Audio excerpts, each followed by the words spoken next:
Hi guys, good morning. Samahin niyo ako almusal tayo guys. It's time of 9 o'clock here in Australia and meron tayong bagoong alamang. Meron tayong dried fish. Ayan guys, malalaki. Bulad.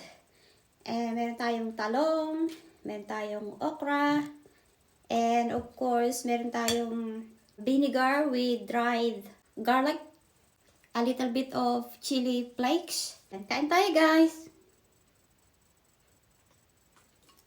Sausaw natin ang ating tuyo.